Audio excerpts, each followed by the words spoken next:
Hi hello అందరికి నమస్తే. నేను మీ హరీష్ విజన్ టీవీ. ఈరోజు అయితే మరోసారి కొత్త వీడియోతో మేము ముందుకు వచ్చా. మన ముందుగా ఛానల్ చూసినట్టయితే ప్లీజ్ సబ్స్క్రైబ్ చేసుకోండి విజన్ టీవీ యూట్యూబ్ ఛానల్ని. నాగిల్ల గణేష్ గారికి నమస్కారం. నమస్తే సార్. ముందుగాల ఇది ఎక్కడ బీజం పడింది, అదేవిధంగా ఈ కళారంగం ఎక్కడి నుంచి వచ్చింది, మీ వారసత్వానికి కాడా అని, లేకపోతే ఇది ఎక్కడ చేర్యాలలో మొదలైందా లేకపోతే ఇతర రాష్ట్రాల నుంచా, ఎక్కడి నుంచి ముందుగా వచ్చింది? నాకు తెలిసిన ఐడియా ప్రకారం 400-500 సంవత్సరాల ముందే ఈ కళ పుట్టింది. ఈ కళ ఎందుకు పుట్టిందంటే దీనికి ఒక హిస్టరీ ఉంది. చేర్యాల నకాశి పెయింటింగ్ అంటే, చేర్యాల నకాశి బొమ్మలు అంటే ఒక క్రేజ్ తెలంగాణకు. తెలంగాణ అప్పుడు ఆంధ్రపాలకోట వెంకటరామయ్య గారి వారసత్వం నుంచి వస్తున్న చేర్యాల నకాశి పెయింటింగ్ కళ. అలాగే వాళ్ళ వైకుంఠం గారు, వాళ్ళ బ్రదరు, ఆయన నేషనల్ అవార్డు విన్నారు. చంద్రయ్య గారు నేషనల్ అవార్డు విన్నారు. వాళ్ళ కొడుకైన నాగేశ్వరరావు గారు, వాళ్ళ పిల్లలు ఒక 20 జనరేషన్, వాళ్ళ మిస్సెస్, వాళ్ళతో పాటు మా మిస్సెస్, మా పిల్లలు, మొత్తం మీద 7 కుటుంబాలు అయితే ఈ కళారంగం మీద జీవనం ఇప్పుడు కొనసాగుతున్నాయి. ప్రస్తుతం ఒకటే కళ. బొమ్మలకు ఏమైనా తెలంగాణ రాష్ట్రానికి సంబంధాలు ఉండేదా? ఇప్పుడు 500 సంవత్సరాల క్రితమైనా ఏమైనా? తెలంగాణకి ఇప్పుడు ఏమున్నదండి, ఇది ఇప్పుడు కొమరెల్లి మల్లన్న గీయాలంటే పూర్వీకులు గీసిన బొమ్మలే. కొమరెల్లి మల్లన్న పూర్వీకులు నకాశి వాళ్ళు, వర్మ వాళ్ళే విగ్రహాలు తయారు చేసుడు. ఇప్పుడు పెయింటింగ్ తయారు చేస్తుర్రు, యూట్యూబ్లలో చూస్తుర్రు. ఇవన్నీ క్రియేటివ్ చేస్తేనే యూట్యూబ్లలో చూసి పిల్లలు, వాళ్ళు వీళ్ళు కొత్తోళ్ళు ఏదో ఒక 2 బొమ్మలు వేసి మేము పెద్ద పనోళ్ళు అని కొత్తోళ్ళు చూసుకుంటారు. కానీ మేము 20-30 ఏళ్ళు క్రియేటివ్ చేసింది గొప్పతనం. చూసి బొమ్మ దించడం గొప్పతనం కాదు, క్రియేటివ్ చేయాలి సొంతంగా. ఈ పని చేయాలంటే 20-30 ఏళ్ళు కష్టాలు, నష్టాలు, బాధలు, కన్నీళ్లు అనుభవిస్తూ వస్తుంది. ఇప్పుడు ఒక పాట రాయాలంటే సందర్భం చెప్తే పాట రాయాలి. ఒక బొమ్మ గీయాలంటే ఏ విధంగా బొమ్మ ఉండాలి, దాని రూపం ఎట్లుండాలి, నవ్వుకుంటుండాలా, బాధపడుకుంటుండాలా, నవరసాలు అట్లా తీయగలుగుతారు నిజమైన చిత్రకారుడు. ఇది ఇంకొకటి ఏంటంటే, ఇప్పుడు ఈ బొమ్మ అనేది నవ్వు గాని సుఖ దుఃఖాలు గాని మీరు ఓన్ గా క్రియేట్ చేస్తారా, లేకపోతే ఏ విధంగా ఉంటుంది? మేము ఓన్ గా క్రియేట్ చేస్తాం. మేము ఏ బొమ్మ గీయాలన్నా ఫస్ట్ మేము ఊహిస్తారు. మా మనసులో, మా మెదడులో మేము ఫస్ట్ ఊహించుకుంటాం. మేము జ్ఞానంలోకి వెళ్ళిపోతాం. ఏదైనా బొమ్మ గీయాలన్నా ఆ ఊహించుకొని మేము బొమ్మ గీస్తాం. బొమ్మ గీసినాక మాకు మంచిగా అనిపించేదాకా బొమ్మను రిపీట్ చేస్తుంటాం. మంచిగా అనిపించినాక మేము చేస్తామంటాం. అది అట్లా. మీరు జన్మస్థలం ఎక్కడ మీది? మాది ఇక్కడనే చేర్యాల. మరి ఇది ఇప్పుడు వెంకటరావు అన్నారు, ఆయన ఎక్కడి నుండి? మరి మన తెలంగాణ వాసేనా? వాళ్ళు తెలంగాణ వాసి. వాళ్ళు పని చేసుకున్నప్పుడు, వాళ్ళు పని చేస్తున్నప్పుడు ఈ పెయింటింగ్లు, రోల్ పెయింటింగ్ ని చేసేది. రోల్ పెయింటింగ్ అంటే స్క్రోల్ పెయింటింగ్. నేను 13-14 సంవత్సరాల వయసులో నేను అసలు చిత్రాలంటే ఇది కూడా తెలియదు. సినిమా యాక్టర్లు, బొమ్మలు గీసుడు, ఎదురుగా ఫేసులు గీసుడు, సైన్స్, మ్యాథమెటిక్స్, గోల్కొండ కిల్లా, చార్మినార్ ఇట్లాంటి బొమ్మలు ఒకటే నాకు. అవి కూడా నార్మల్ గా ఊహాగానంతో కాదు, ఆ బొమ్మలకి ఈ బొమ్మలకు విరుద్ధం. ఇవేంటంటే ఒక స్టోరీని బట్టి క్రియేటివ్ అవుతుంది. రాముడు ఎట్లుంటే రాముడు రూపం చూపించచ్చు, శివుడు ఎట్లుంటే శివుని రూపం చూపించచ్చు, లక్ష్మీమాత ఎట్లుంటే లక్ష్మీమాత రూపం చూపించు. ఎంత క్రియేటివ్ చేయాలి అంటే ఏదైనా ఒక స్టోరీ చెప్తే దానికి సంబంధించింది మొత్తం మీరు ఏది బొమ్మలతో క్రియేట్. పూర్వం మొత్తం స్టోరీలేనండి. ఈ చేర్యాల నకాశి పెయింటింగ్ అంటే పురాణాలను చిత్రాల ద్వారా తెలిపేది నకాశి పెయింటింగ్. 8 పురాణాలు ఉంటాయి. ఇప్పుడు శివపురాణం ఉంటది. శివపురాణం మొత్తం మార్కండేయ జాతికి సంబంధించింది. శాల కులస్తులు. ఆయన దారం కోసం మస్తు కష్టాలు పడి శివుణ్ణి మెప్పించి లింగం ద్వారా చనిపోయి మళ్ళీ బతికిచ్చి వాళ్ళది ఒకటి ఉంటది కులం. గౌడ కులం వాళ్ళదేమో దేవతలకు సురపానకం ఏ విధంగా తయారు చేసారు, అప్పుడు చెట్లు ఒంగినైపోయినాయి అని అట్లా. మంగళోళ్ళకు దక్కల పురాణం, మాదిగ వాళ్ళకు జాంబవంతుని పురాణం, ఈ యాదవులకు మందయచ్చ బొమ్మలు, ఈ బెస్తా వాళ్ళకు మహాభారతం పటం, రామాయణం మాదిగ వాళ్ళకు ఈ ఇట్లాంటి పురాణాలు, కృష్ణలీల మన రెడ్డిస్కు ఇట్లా జాతుల వాదనగా పటాలు వేయించుకొని కథలు చెప్పేది. మా దగ్గరికి ఒక 5-6 వచ్చి కథ వినిపించేది మాకు. మహాభారతం ఏ విధంగా స్టార్ట్ అయింది, ఎట్లా స్టార్ట్ అయింది, ఫస్ట్ నుంచి ఎట్లా లాస్ట్ దాకా ఎండింగ్ ఇది ఎట్లా అని ఇట్లా 8 పురాణాల మీద మా దగ్గరకు వచ్చి పెయింటింగ్ చేయించుకొని వాళ్ళు డ్రాయింగ్ స్కెచ్ చేయించుకొని 6 నెలల తర్వాత మళ్ళీ మేము పెయింటింగ్ వేసినాక తీసుకుపోయి ఊర్లలో పోయి ఒక 100 మంది 200 మంది కాగానే ఆ పటం వాళ్ళకు కులస్తులకు ముంగట వేసి వాళ్ళకు కథ వివరించి చెప్పేది. అది కులస్తులకు వివరించి చెప్పేది అంటే ఇప్పుడు బెస్త వాళ్ళు ఉన్నారు. బెస్త వాళ్ళకు మహాభారతం ఎందుకు చెప్తారంటే బెస్త ఆమె గంగ తల్లి, గంగపుత్రులు అంటారు వీళ్ళు బెస్త వాళ్ళని. గంగ తల్లి కాబట్టి బేస కులానికి చెందింది కాబట్టి భీష్ముని తల్లి గంగ తల్లి. శంతన మహారాజు గంగ తల్లిని పెళ్లి చేసుకుంటాడు. పెళ్లి చేసుకుంటే అప్పుడు భీష్ముడు ఎవరి కోసం పెళ్లి చేయక ఆమె వంశం నిలబెడతాడు. ఆమె పుట్టిన వంశమే మహాభారతం. దానికి సంబంధించిన స్టోరీ ఏదైనా చెప్తే మీరు బొమ్మల ప్రకారం బొమ్మలు వేస్తాం.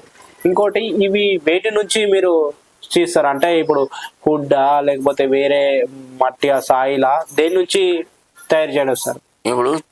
ఇప్పుడు బొమ్మలు తయారు చేయాలంటే పెద్ద పెద్ద మాస్కులు తయారు చేసేది. హనుమంతుడు, రాముడు, కృష్ణుడు, శివుడు, పార్వతి, లక్ష్మణుడు, గరుడ, ఇట్లా సరస్వతి ఇట్లాంటి మాస్కులు పెద్ద పెద్ద వేసి ముఖాన్ని పెట్టుకొని డ్యాన్సులు చెప్పుకుంటా కథ డోలు కొట్టుకుంటా కథ వినిపించేది, స్టోరీ టెల్లింగ్ చేసేది. అప్పుడు ఇవేమో చెక్క బొమ్మలు మందే ఇచ్చాలి. ఈ చింతగింజల పిండి ఉంటది, చింతగింజల పిండి ఒక 100 కిలోలు పట్టించుకుంటాం. అది ఎండాకాలంలో దొరుకుతాయి. 100 కిలోలు పట్టించుకున్నాక అది మేము దాచిపెట్టుకుంటాం. మళ్ళీ చింతగింజలు వచ్చే టైం వరకే మేము దాచిపెట్టుకుంటాం. ఆ చింతగింజల పిండితోని కట్టెపొట్టు తెచ్చుకుంటాం. అంటే ముఖ్యంగా ఒకటి చెప్పాలంటే అదే పిండి ఎందుకు వాడుతుంటారు అంటే దాంట్లో ఏమైనా ఉంటుందా ఇంపార్టెన్స్? చింతగింజల పిండి అనేది ఒక బిల్డింగ్ కు సిమెంట్ ఎంతనో ఒక బొమ్మకు చింతగింజల పిండి అంత గట్టిదనం ఇస్తుంది. చింతగింజల పిండికి పురుగు పట్టదు. మళ్ళా కట్టెపొట్టు, చింతగింజల పిండి కట్టెపొట్టు మనం 2 మిక్స్ చేసి బాగా పిసకాలి. పిసికితే మన పిండి తయారు చేసి రొట్టె ఎట్లా వేసుకుంటాం అట్లా విసికితే సిమెంట్లా ఇసుక ఎట్లా కలుపుతామో ఈ పిండిలా ఈ ఉడకబెట్టిన పిండిలా కట్టెపొట్టు కలిపి పిసికి ఒక బొమ్మ ఆకారం, ఒక చెక్క తయారు చేసి ఒక బొమ్మ ఆకారం చేసుకొని దానికి ముక్కులు మూతులు ఎట్లుంటాయని ఆ బొమ్మతో మెత్తుతాం. మెత్తినాక ఎండబెడతాం. ఎండబెట్టినాక దానికి గుడ్డపేగులు వేస్తాం. గుడ్డపేగులు వేసినాక దానికి శుద్ధకాడి కూస్తాం. శుద్ధకాడి కూసినాక వైట్ కలర్ వేస్తాం. వైట్ కలర్ వేసినాక దానికి పసుపు పచ్చదా ఆకుపచ్చదా ఏ కలర్ బొమ్మ ఉంటే ఆ బొమ్మ కలర్ వేసి ముక్కులు మూతులు అన్ని నలుపు రేటింగ్ కలర్ తో చేస్తాం. కలర్లు కూడా న్యాచురల్ కలర్స్. న్యాచురల్ కలర్స్ అంటే పూర్వము అసలు ఏం తెలియదు, దుకాణాల గురించి కూడా తెలియదు, పెయింటింగ్ సంబంధించింది. వాళ్ళు ఏమైనా ఒక ఉడత తోకలు పట్టుకొద్దురు. అప్పుడు ఊళ్ళో బిచ్చగాళ్ళు షికారు చేసేటోళ్ళు ఉంటారు. కుందేళ్ళు, ఉడుములు, ఇట్లాంటి పాల పిట్టలు, బురక పిట్టలు, ఈ ఉడుములు, ఈ ఉడతలు, ఈ ఊరవిష్కలు, ఈ నెమిలీలు ఇట్లాంటి పట్టేటోళ్ళు ఉంటారు ఊళ్ళే. ఆ పట్టేటోళ్ళు ఏం చేస్తారంటే ఈ మాకు తీసుకొచ్చి ఇస్తారు. ఏది ఉడత తోకలు తెచ్చిస్తారు. ముంగస తోకలు తెచ్చిస్తారు. ఉడత తోకలు, ముంగిస తోకలు, మేక తోకలు ఇవన్నిటితో మేమే ఓన్ గా బ్రష్లు కట్టేది. అప్పుడు కలర్లు కూడా దుకాణాలు దొరకకపోవు. కలర్లు మేము తయారు చేద్దాం. కలర్లు ఎలా తయారు చేస్తామంటే ఈ నల్ల కలర్ ఏంటంటే ఒక ఆందంతో నూనె పోసుకుంటాం. పెద్ద ఆందంలో నాకు ఐడియా ఉంది ఏంటంటే ఆందంతో పోసుకుంటాం. ఆందంతో పోసుకున్నాక ఒక దీపాంశం పెట్టి అప్పుడు ఒక కిటికీల దీపాంశం పెట్టి దాన్ని ప్యాక్ చేసి సన్న రంధ్రం ఇచ్చి మేము అది 3-4 రోజులు పెడతాం. ఈ దీపంతో వచ్చిన మసి మొత్తం మీది పట్టి తర్వాత కర్ర కింద రాలుతుంది. తర్వాత ఈ ఎర్ర కలర్ ఏంటంటే ఇప్పుడు రంగులు దొరుకుతాయి గుట్టల మీద అప్పుడు ఒక 4-5 లోతులు తవ్వితే ఎర్ర కలర్ దొరుకుతుంటది, శుద్ధరాలు దొరుకుతుంటాయి. ఆ శుద్ధరాలను బాగా రంగరించి వైట్ చేస్తాం. తర్వాత కౌశికలు ఉంటాయి, సున్నం డబ్బీలు తయారు చేస్తారు చూడు, సున్నం డబ్బీలు తంబాకుల ఆకులు కలిపి తినేది, అట్లాంటి దాంతో ఎలక గువ్వం ఉంటది. అంటే ఇక్కడ ముఖ్యంగా చెప్పాలంటే అవి మనకు ఎంతో పనితో కూడుకుంది. ఇప్పుడు మీరు బ్లాక్ కలర్ చూసుకున్నట్లయితే 2-3 రోజులు మరి అంత సమయం వేచి ఉండేదా? ఈ సమయం కాదు, ఇప్పుడున్న కాల పరిమితి అప్పుడున్న కాల పరిమితి చాలా పెద్దది. అప్పుడు పని కోసం ఎన్ని రోజులైనా ఎన్ని గంటలైనా వేచి చూసారు. అప్పుడు పీటలు లేవు, టేబుల్ లేవు, మోకాళ్ళ మీద కూర్చొని బొమ్మలు ఉంచడం. అప్పుడు మా ముత్తాత జనరేషన్ ఏదైతే ఈ నకాశి చంద్రయ్య గారు కానీ, వైకుంఠం గారు కానీ, నాగేశ్వరరావు కానీ, వెంకటరామయ్య గారు కానీ, ఇవంతా మోకాళ్ళ మీద కూర్చున్నలే. 60 సంవత్సరాలు 70 సంవత్సరాలు అవిటి మీద కూర్చొని గట్టిగా కూర్చొని పని చేసిన వాళ్ళు. మీరు ఏ సంవత్సరం నుండి ఏ ఏడాది నుంచి మీరు నేను 90లో చేసిన. అంటే మీ అప్పటి వరకు మీ ఏజ్ ఎంత ఉండొచ్చు? అప్పుడు నా 13 సంవత్సరాలు. 13 సంవత్సరాల నుంచి కొనసాగించాను. ఇక పూర్తిగా మొత్తం బొమ్మల మీద వేరే వర్క్ కానీ లేకపోతే స్టడీ? నేను 7వ తరగతి వరకు చదువుకున్నానండి. 7వ తరగతి చదువుకుంటే నాకు బొమ్మలు అంటే చాలా ఇంట్రెస్ట్. నేను ఇట్లే జనరేషన్ కంటిన్యూ చేసిన. మీ ఫాదర్ కూడా ఇవే చేసి తర్వాత మా వైఫ్ ఉన్నది, మా వైఫ్ వాళ్ళని కూడా ఇంట్లోనే, వైఫ్ తో పాటు మా పిల్లలు, పెద్ద ఆమె యామిని, చిన్న కూతురు అశ్విని, మా మిసెస్ మనయ్య, మాతో పాటు మా అల్లుడు చేస్తాడు. ఆయన కూడా రీసెంట్ గా పెళ్లి అయింది, 10 months అవుతుంది. ఆయన కూడా ఇలా వాళ్ళ భార్యకు సపోర్టింగ్ ఇవ్వాలని ఆయన ఖాళీ టైంలో కూడా ఆయన హెల్ప్ చేస్తుంటాడు. వాళ్ళతో పాటు మా దగ్గర నేర్చుకున్న మా అన్న వాళ్ళ పిల్లలు, ఇప్పుడు ఈ సాత్విక ఉంది, బబ్బి ఉంది, వీళ్ళు ఒక 6-7 సంవత్సరాల నుంచి వీళ్ళు కూడా చేస్తుంటారు చిన్న పిల్లల నుంచి. అంటే ముఖ్యంగా చెప్పాలంటే ఇప్పుడు ఎన్నో బొమ్మలు రకరకాల మనకు ప్లాస్టిక్ కానీ బయట దొరుకుతుంది. ఎప్పుడైనా మీకు అశ్రద్ధ అనిపించిందా? అరే ఎందుకు బయట మనం వేరే వర్క్ చేద్దాంలే అని ఎప్పుడైనా అనిపించిందా మీ మనసుకి? మీరు కానీ మీ వైఫ్ కానీ ఎవరైనా ఇప్పుడు ఒక్క బొమ్మ తయారు చేయడానికి ఒక 3-4 days పడుతుంది. అదే మనం బయటనైతే ఈజీగా ఏదో ప్లాస్టిక్ దొరుకుతుంది. ఎప్పుడైనా అట్లా అనిపించిందా మీ మనసులో కూడా ఏ బొమ్మలు మా తాతలు అది ఇది ఇష్యూ, ఇప్పుడు మనం ఇదే కొనసాగిస్తే ఇలానే వేరే ఏమైనా చేంజ్ అవుదామా అనిపించిందా? అట్లా అనిపించిన రోజులు కూడా ఉన్నాయండి. ఇప్పుడు ఏదైనా సాధించాలంటే కష్టంతో కూడుకున్న పనే ఉంటది. కష్టము ఓపిక చాలా ఇంపార్టెంట్ ఉంటుంది. ఈ కళని మనం పైకి తీసుకురావాలంటే ఫస్ట్ లోతుపాట్లు బాగా అనుభవించాలి. ఎందుకంటే తిననీకి తిండి కూడా దొరకదు, మార్కెట్లో వాల్యూ ఉండదు సొసైటీలో. ఎందుకంటే మార్కెట్లో ఎంత వాల్యూ ఉంటుంది అంటే ఈ బొమ్మలు ఏం చేసుకుంటారు. ఇప్పుడు ఒక అబ్బాయి ఒక అమ్మాయిని ఇవ్వాలంటే జాబ్ అడుగుతారు, సాఫ్ట్వేర్ అడుగుతారు, మీకు ఎంత ఉంది వ్యవసాయం, జాబ్ ఎంత ఉంది అంటారు. జాబ్ ఎంత ఉన్నా కూడా పిల్లవాడి పని కూడా అంటారు. ఈ బొమ్మలు గీసుకుంటే పిల్లని తేం సుఖపడతారు. ఆడ అమ్ముడు ఏంది, చేసుడు ఏంది, ఎడబోతాయి, మాకు అసలు అర్థమే కాదంటారు. ప్రజెంట్లీ నేను పెళ్లి చేసుకున్న రోజులో కూడా అప్పుడు కూడా ఆ టాక్ కూడా వచ్చింది. మా తల్లిదండ్రులు గాని మా సొసైటీ గాని చాలా ఇబ్బందులు ఉండే ఈ పని. అసలు మార్కెట్ లో అమ్మలేని పరిస్థితి ఉండే. అప్పుడు మార్కెట్ లో అమ్మలేని పరిస్థితి. ఎక్కడన్నా దేశాల్లో ఎగ్జిబిషన్ వేసి సెల్ చేయాలంటే కూడా కష్టం. ఒక 15 రోజులు పోతే 2000-3000 అమ్మే రోజులు కూడా లేవు. ఎప్పుడైతే గవర్నమెంట్ 94లో ఎప్పుడైతే ఈ 86లో గుర్తించింది, 1986లో గుర్తించి చంద్రయ్య గారికి నేషనల్ అవార్డు వాళ్ళకి ఇచ్చి సత్కరించి, తర్వాత స్టేట్ గవర్నమెంట్ చంద్రయ్య గారు మీ ఫాదరా? మా గురు. అయితే వాళ్ళు అప్పుడు వాళ్ళని డెవలప్ చేసి, కళాకారులను డెవలప్ చేసి బయట దేశాలు తీసుకుపోయి వర్క్ షాప్ పెట్టి వీళ్ళకి ఎంతో అంతో వీళ్ళు కొనుక్కున్న పెయింటింగ్లు షోరూమ్లలో పెట్టాలి, పబ్లిసిటీ ఇవ్వాలి, విఐపీలకి ఇవ్వాలి, ఇది ఇది ఒక కళాఖండం అద్భుతం, ఇది అంతరించిపోతే చాలా కష్టం అని అప్పటి నుంచి కొంచెం డెవలప్ ఉంటే ఇప్పుడు ఆకాశం మీదకి రెపరెపలాడుతుంది చేరియాల పెయింటింగ్. అవును. ఇప్పుడు ఏ విధంగా నడుస్తుంది మరి? ఇప్పుడు ఈ మీరు డైరెక్ట్ సెల్లింగ్ చేస్తారా, ఏ విధంగా దీని అమ్మకాలు జరుపుతుంటారు? ఇప్పుడు బాగానే నడుస్తుంది. మేము బాగాలేని టైంలో దీన్ని పైకి తీసుకొచ్చినాం. అవును, ఇంతకుముందు చెప్పిన విధంగానే అందరం కష్టపడ్డాం. 7 ఫ్యామిలీస్, వాళ్ళ భార్య పిల్లలు అందరూ కష్టపడ్డాం. కానీ ఇప్పుడు ఎవరైతే యూట్యూబ్లలో చూసి పని రాకుండా ఏమేమో బొమ్మలు గీసి అది చేసి చేసి ఇంకా సత్యనాశనం చేస్తున్నారు.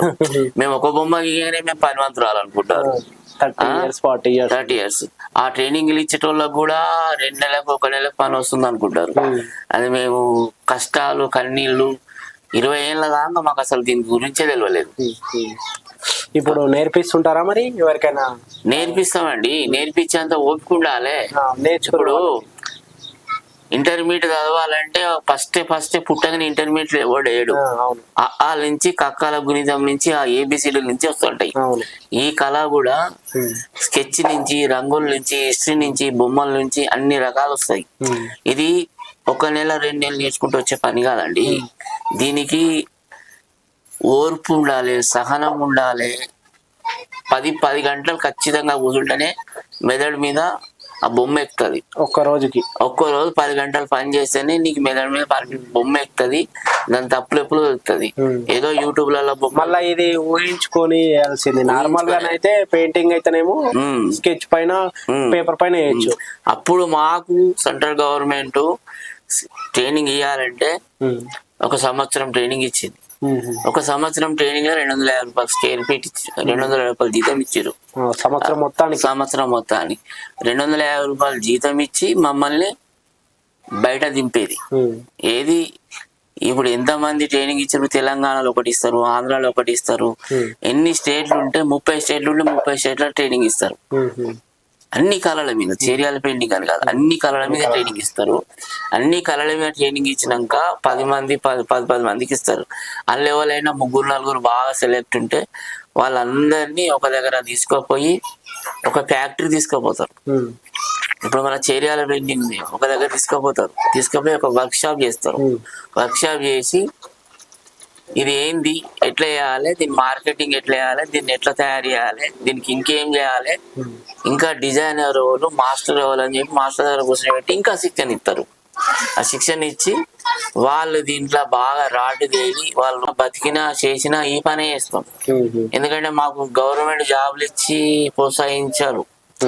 ఇప్పుడు మాకు ఈ పని మీదే బతుకుతాం. ఇప్పుడు మాకు 50-60 ఇళ్ళు అయితే కళ్ళు పడాయి, కాలేజీలు గుంజాయి. అంటే ఏమైనా ప్రపోజల్ కానీ ఏమైనా మీ సంఘం తరపు నుంచి అయినా ఏమైనా పెట్టారా ఇంత ముందుకు? ప్రపోజల్ అంటే ఇప్పుడు చేరియాల పెయింటింగ్ ఉంటుంది, కళాకారులు ఉంటారు. కళాకారులకు లక్షలు రావండి. ఇది పని చేస్తేనే పైసలు. ఇది గింత అని ఉండదు. నెల రోజులు ఖచ్చితంగా పని చేస్తేనే పని చేయని రాదు, పని ఉండదు. మళ్ళీ ఈ పని ఎంత కష్టపడి పని చేయాలో మార్కెటింగ్ కూడా అంత కష్టం ఉంటుంది. అంత కష్టమని కాదు, అంత బాధ అని కాదు. బతికిన వాళ్ళు బాగానే బతుకుతారు, బతికిన వాళ్ళకి మార్కెటింగ్ తెలియదు. ఉన్నోళ్ళు పైకి ఎదుగుతారు, లేని వాళ్ళు అక్కడనే ఉంటారు. ఏంటంటే ఇది వాళ్ళ పిల్లలు చాలా ఇబ్బంది పడతారు, కళాకారుల పిల్లలు. ఎందుకంటే వాళ్ళకు పైనుంచి వచ్చే ఆమ్దానం ఏముండదు. ఎప్పుడైతే సేల్ చేసుకుంటామో పిల్లలను గవర్నమెంట్ స్కూళ్ళనే చదివిస్తాం. ప్రైవేట్ స్కూళ్ళలో చదివేంత కళాకారుల దగ్గర అమౌంట్ ఉన్నాయి. ఏదైనా హాస్పిటల్ పడ్డా ఏదైనా అయినా కూడా 50,000 కట్టేంత స్తోమత ఉండదు. ఎందుకంటే ఇప్పుడు ఇంత ముందుకు గవర్నమెంట్, సెంట్రల్ గవర్నమెంట్ ఏం చేసిందంటే పింఛన్ ఇచ్చేది, తర్వాత ఈ హెల్త్ కార్డులు ఇచ్చేది. హెల్త్ కార్డులు అంటే ఇప్పుడు 1 year కు 10,000 15,000 ఇట్లా ఇచ్చేది. పార్ అమౌంట్ అని. ఇప్పుడు ఏదైనా సరే చిన్న చిన్న జ్వరాలు వచ్చినా, గ్లూకోజ్లు ఎక్కినా, ఇది ఎక్కినా అట్లా వచ్చేది. అట్లా వచ్చి అమౌంట్ ఇచ్చేది. ఇప్పుడు అట్లా కొంచెం తక్కువ అవుతుంది. ఇప్పుడు అంటే సెంట్రల్ నుంచి వెళ్ళాలి. ముఖ్యంగా చెప్పాలంటే నవే ఇప్పుడు సిచ్యువేషన్లో ఎవరైనా చదువుకోవడానికి కానీ ఇతర వేరే వర్క్ చేయడానికి ఇష్టపడుతుంటారు. ఈ బొమ్మల వైపు ఎందుకు రావాల్సి వచ్చింది మీరు? ఎందుకంటే నాకు చిన్నప్పటి నుంచి ఆర్ట్ అంటే చాలా ఇష్టం. నేను చిన్నప్పుడు మా డాడీ వాళ్ళని చూస్తుండేదాన్ని. మా డాడీ చేస్తుండే కలర్స్ కానీ మా డాడీ చేసే విధానం చాలా బాగా అనిపించేది. మళ్ళా మా డాడీ వాళ్ళు ఏంటంటే నైట్ అంతా చేసేవాళ్ళు, చాలా కష్టపడేవాళ్ళు. ఇద్దరే కాబట్టి ఎక్కువ సపోర్ట్ ఉండకపో వాళ్ళకి. నేను కూడా వాళ్ళకి ఏదైనా హెల్ప్ చేయాలని కొంచెం కొంచెం హెల్ప్ చేసిన. నాకు కూడా ఇంట్రెస్ట్ వచ్చింది నేర్చుకోవాలని. ఇంట్రెస్ట్ పెట్టి నేర్చుకున్నా. నాకు ఇక స్టడీ మీద ఇంట్రెస్ట్ లేకుండే, ఇది నేర్చుకున్నాక మొత్తం ఇదే కంటిన్యూ చేయాలని. అందుకే స్టడీ కూడా ఆపేసుకొని ఇదే ఇంట్లో మొత్తం ఇలానే కంటిన్యూ చేస్తాను. అంటే మీరు ఎంత వరకు చదువుకున్నారు? నేను డిగ్రీ చదువుకున్నా, డిగ్రీ కూడా డిస్కంటిన్యూ. అంటే ఇది ఒక్కటి తయారు చేయడానికి ఎంత టైం పడుతుంది? ఇంత ముందు ఫాదర్ దగ్గర మాట్లాడుకున్నైతే ఒకటి 3-4 days పడుతుంది అన్నారు. మీరు ఎన్ని days లో చేస్తున్నారు ఒకటి నేర్చుకున్నాక? నేర్చుకోముందుకేమో చేయడానికి చాలా కష్టము. 1 week దాకా రాకపో, వచ్చినా కానీ అది మంచి రాకపో. నేర్చుకున్నాక 3-4 days అవుతుంది చేయడానికి. అంటే పెయింటింగ్ ఒక రోజు, అదే విధంగా ఇది డ్రాయింగ్ ఏ విధంగా వేస్తుంటారు? అంటే ఏ ఆర్డర్ ఉన్నప్పుడు అవి వేస్తాం. పెయింటింగ్స్ ఆర్డర్ ఉన్నప్పుడు పెయింటింగ్స్ చేస్తాం, ఇవి ఆర్డర్ ఉన్నప్పుడు ఇవి వేస్తాం. అంటే ఎన్ని రకాలుగా వేస్తుంటారు మొత్తం ఈ బొమ్మలలోని? బొమ్మలలో చాలా రకాలు అంటే ఏంటంటే మన నామకరణం ఉందా, పేర్లు గానీ అలాంటి ఉంటాయి. రాధాకృష్ణ, రాముడు, సీతయ్య ఇంట్లో డెకరేషన్ కి పెట్టుకుంటాం. అప్పుడేమో స్టోరీల ప్రకారం చేసేవాళ్ళు. ఇప్పుడు జనరేషన్ కి తగ్గట్టు మేము కొత్త కొత్త డిజైన్లు చేస్తున్నాం క్రియేటివ్ గా. అంటే మీరు ఈ బొమ్మలు చేయడం వల్ల ఇతరులు గాని బయట వ్యక్తులు గాని ఏ విధంగా వాళ్ళు మిమ్మల్ని అనుసరిస్తుంటారు? అంటే వాళ్ళకి చాలా అట్రాక్టివ్ గా అనిపిస్తాయి. ఎప్పుడు చూడరు ఇట్లాంటి బొమ్మలు. ఇవి ఏంటంటే ప్రతి బొమ్మకు ఒక హిస్టరీ ఉంటది. అందుకే చాలా మంది విజిటర్స్ వచ్చి చూస్తుంటారు. అంటే నార్మల్ గా రాధాకృష్ణ కాకుండా ఇతర బొమ్మలు కూడా వేస్తుంటారా? అంటే నార్మల్ గా క్లయింట్ లో విజిటింగ్ వచ్చినప్పుడు కూడా వాళ్ళ తరహాలో ఉన్నటువంటి బొమ్మలు కూడా మీరు వాళ్ళకి ఏమైనా ఐడియా వచ్చి మాకు ఇట్లాంటి డిజైన్ కావాలంటే అవి కూడా చేసిస్తాం. ఒక్క బొమ్మ ఎంత టైం పడుతుంది? 1 day నా 2 days అయినా? ఇది ఆరడానికి చాలా ప్రాసెస్ ఉంటుంది. 3-4 days టైం పడుతుంది. Minimum 4 days. వెదర్ ని బట్టి ఉంటది. ఓన్లీ ఇప్పుడు ఇదే దీనిపైన వేస్తారా, వేరే ఆర్ట్లు దేనిపైన? పెయింటింగ్స్ కూడా వేస్తాం. పెయింటింగ్స్ కూడా వేస్తుంటారు. ఏది హుడ్ పైన, ఇంకా హుడ్ పైన వేస్తాం, డ్రెస్ల పైన వేస్తాం, పెన్ స్టాండ్, ఇప్పుడు గర్ల్స్ కి ఇయర్ రింగ్స్, వాళ్ళ జ్యువెలరీ కూడా చేస్తాం. విజిటింగ్ కార్డ్స్ రకరకాలుగా చేస్తాం. వాల్స్ పైన కూడా చేస్తాం. రైల్వే స్టేషన్లు, మా డాడీ చాలా రైల్వే స్టేషన్లు కూడా చేసిండు. రాష్ట్రపతి నిలయంలో చేసాం. ఇట్లా చాలా చేసాం. మీకు ఏదైనా గుర్తింపు వచ్చిన బొమ్మ ఏదైనా ఉందా? గుర్తింపు అంటే డాడీ రైల్వే స్టేషన్ కానీ లేకపోతే అరే బాగు చేసింది అని ఏదైనా అప్రిషియేషన్? పెద్ద బొమ్మలు చేసినప్పుడు వస్తాయి 3 feet 4 feet. అలా ఏ విధంగా పెద్దల ద్వారా ఎవరి ద్వారా వచ్చిందా? వచ్చింది. అంటే రైల్వే స్టేషన్స్ కి డాడీకి అవార్డు వచ్చింది. 3 lakh ప్రైజ్, థర్డ్ అవార్డు. మీరు మీ సొంతంగా చేసింది ఏదైనా? అంటే నా సొంతంగా అంటే నేను ఇప్పుడు అవార్డు పెట్టిన, స్టేట్ అవార్డు. స్టేట్ అవార్డుకి ప్రపోజల్ పెట్టారు. ఇక విన్నింగ్ ఎన్ని డేస్ అవుతుంది? 2 days లో 2 days లో వస్తుంది. అలాగే ఇక్కడ అలా వైఫ్ గారు కూడా ఉన్నారు. ఇక్కడ ఇదే వర్క్ చేయడం జరుగుతుంది. నమస్కారం అమ్మా. నమస్తే. మీ పేరు? నా పేరు నాగిల్ల వనజ. ఓకే. మీరు ఎప్పటి నుంచి చేయడం జరుగుతుంది? ఇది నేను 23 సంవత్సరాల నుంచి చేస్తున్నాను. నా పెళ్ళై నుంచి ఇదే చేస్తున్నాను. ఆఫ్టర్ మ్యారేజ్ తర్వాత ఇదే వర్క్? ఒక 2 సంవత్సరాల తర్వాత నుంచి వేరే వర్క్ వెళ్ళలేదు? వెళ్ళలేదు. అంటే ఈ బొమ్మలకు వచ్చేసరికి మీరు ఎప్పుడైనా వేరే వర్క్ సైడ్ వెళ్ళలేదా, లేకపోతే మీకు వెళ్ళబుద్ధి కాలేదా? మేము మా ఊర్లో బిడీలు చేసేవాళ్ళం. బిడీల్లో అప్పుడు కూడా 1 నెల బిడీలు చేసిన ఇక్కడ కూడా. అప్పుడు మా అత్తమ్మ చెయ్యి అన్నది. ఆ బొమ్మలలో ఏముంటది వద్దంటే తింటలేడు, ఆ వాడినకుంటగాక ఇంకా నువ్వు కూడా మళ్ళీ అలా చేస్తా అంటున్నావు, వద్దు అది వదిలిపెట్టుర్రి. అప్పుడు అంతా మార్కెటింగ్ లేదు, ఎవరికి తెలియదు ఈ బొమ్మలేంది, ఈ పెయింటింగ్ లేంది, ఎవరు కొనే వాళ్ళు లేరు.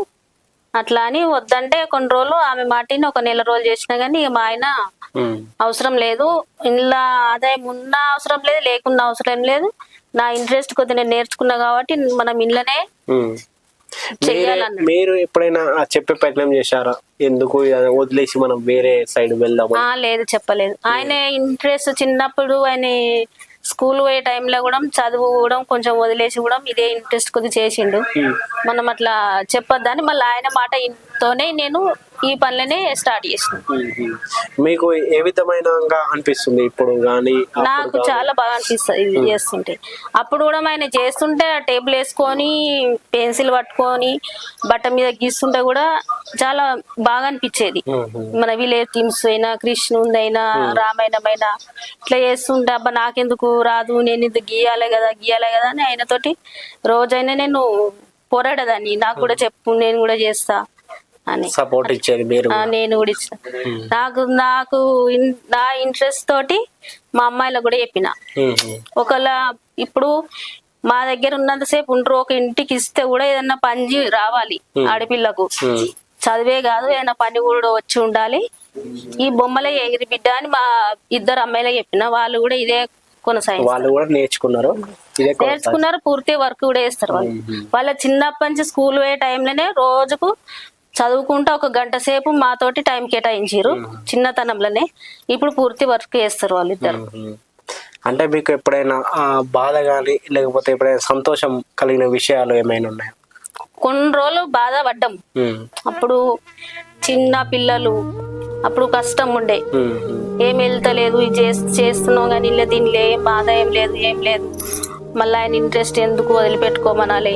పిల్లలకు స్టడీ, కొన్ని రోజులు బట్టలకు, దానికి దీనికైనా ఇబ్బంది పడుకుంటైనా సరే మేము పనిలో వదలలేదు. అదే అట్లనే కొనసాగించిన. మీకు సంతోషమైన విషయం ఎప్పుడు? సంతోషమైన విషయం అంటే ఒకసారి వరంగల్లో పనిచేసినాం. అప్పుడు ఏం లేదు మాకు అసలు. అప్పుడు అమరపల్లి మేడము ఉండే కలెక్టర్ గా. ఆమె ఎక్కడో చూసి ఈయనకు ఫోన్ చేసింది, ఇట్లా మీ గోడల మీద పనిస్తారా ఒకసారి అంటే వెళ్ళినాం. మా చిన్న పిల్లలు అప్పుడు వాళ్ళు. వెళ్ళినాక ఆమె కొన్ని పెయింటింగ్స్ కొన్నది, ఆమె కొనుక్కొని గిఫ్ట్ ఇచ్చింది. ఆమె మళ్ళీ మాకు గోడల మీద పని ఇచ్చింది. వీళ్ళ మా పిల్లల్ని మమ్మల్ని మా ఫ్యామిలీని చూసి, గణేష్ గారు మీరు ఇక్కడ గోడల మీద పని చేయాలంటే మేము పని చేసినాం. 11 లక్షల పని ఇచ్చింది మేడం మాకు. ఆ మేడమే ఆ టైంలో మాకు దేవత అయింది. ఆ మేడం పెట్టిందే మాకు రైల్వే స్టేషన్లో అయినా ఎక్కడి నుంచి అయినా ఫుల్ ఆర్డర్లు వచ్చినాయి మేడం వరంగల్ వేసినాక. ఇక్కడ ఆయన పిల్లలే కాకుండా ఇతర పిల్లలకు కూడా నేర్పించడం జరిగింది, వాళ్ళ ద్వారా తెలుసుకున్నాం. మీ పేరు? నా పేరు చందన. సాత్విక. ఎన్ని ఇయర్స్ నుంచి ఇది నేర్చుకుంటారు ఇక్కడ? 5 years. 5 years. 7. వర్క్ నేర్చుకున్నారా మరి? నేర్చుకున్నా. అంటే ఇక్కడికి ఎవరి ద్వారా మీరు ఇక్కడ రావడం జరిగింది ముఖ్యంగా? అంటే కామన్ గా మేము ఇక్కడ సైడ్ ఇదే గల్లి కదా, ఆడుకుంటూ ఇక్కడికి వచ్చి కూర్చునే వాళ్ళం. కొన్ని రోజులు కూర్చొని మాకు కూడా ఇంట్రెస్ట్ ఉండేది డ్రాయింగ్ అంటే అట్లా ఇట్లా. అప్పుడు ఇక మాకు కూడా నేర్చుకోవాలనిపించి మేము డైలీ వచ్చేది.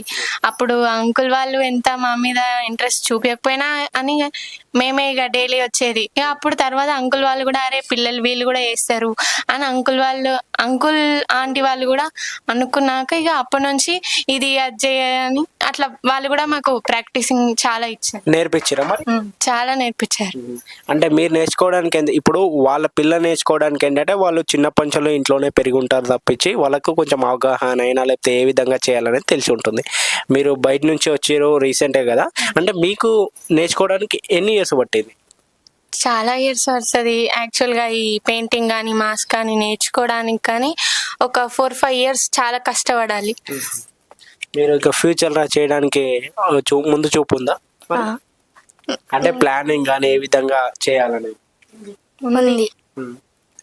కాకుండా ఇతరులకు కానీ అదేవిధంగా ఎన్నో వర్క్షాప్ మన తెలంగాణలో కానీ ఇతర రాష్ట్రాల్లో కూడా చేయడం జరిగింది.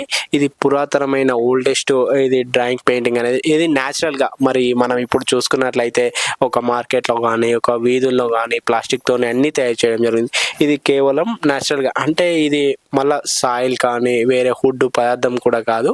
మనం ఎటువంటి మన చింతగింజలు వాటిని ఒక 1 yearly మళ్ళీ అది మనకు ఎప్పుడు రెయినీ సీజన్లో కానీ లేకపోతే ఇంకా వేరే సీజన్లో ఎలా దొరకవు, ఓన్లీ సమ్మర్లో మాత్రమే మనకు చింతకాయలు రావడం జరుగుతుంది. కాబట్టి ఆ చింతగింజలను పెట్టి ఉడకబెట్టి మరి బాయిల్ చేసి దాన్ని రుద్ది పిండిని మళ్ళీ దాంట్లో ఇంకా ఇతర ఏ కెమికల్ కాకుండా నేషనల్ నుంచి వచ్చిన మన వుడ్ పొట్టు అంటే చెక్క పొట్టుని దాంట్లో పిసికి మళ్ళీ ఒక మట్టి ముద్దలాగా తయారు చేసి నీట్గా ఒక బొమ్మని తయారు చేయడం అంటే ఎంతో కష్టంతో కూడుకుంది. ఎంతో ముఖ్యంగా చెప్పాలంటే పేషెన్సీ కావాలి. ఇప్పుడు మనకు ఫోన్లోనే అన్ని ఫోన్ల ద్వారా ఒక 2 నిమిషాలలోనే కాకపోతే ఏ పనైనా మనకి తీసుకొచ్చేది. అలాంటిది కొన్ని వందల సంవత్సరాల నుంచి వెళ్ళి ఒక డ్రాయింగ్ తయారు చేయడానికి దాదాపు 3-4 డేస్ పడుతుంది. అంత ఓపిక నశించిపోయి మరి దాని మీద పట్టుదల కానీ దాని మీద ఇంట్రెస్ట్ కానీ ఆ బొమ్మ మళ్ళీ మనకు నచ్చినట్లు వచ్చినట్లయితేనే యాక్సెప్ట్ చేస్తాడు. అది మెయిన్ ముఖ్యంగా చెప్పాలంటే. అది ఏదో నార్మల్గా వేసామా లేదా అన్నట్టు కాదు. అది రాకపోలే మళ్ళీ చెడిపేసి మళ్ళీ ఫస్ట్ నుంచి కూడా చేయడం జరుగుతుంది. ఇది చేర్యాలలో ఉంది. ఎవరికైనా కావాలనుకుంటే కింద డిస్క్రిప్షన్లో నెంబర్ ఇచ్చాను, కాల్ చేయండి, ఆర్డర్ చేసుకోండి.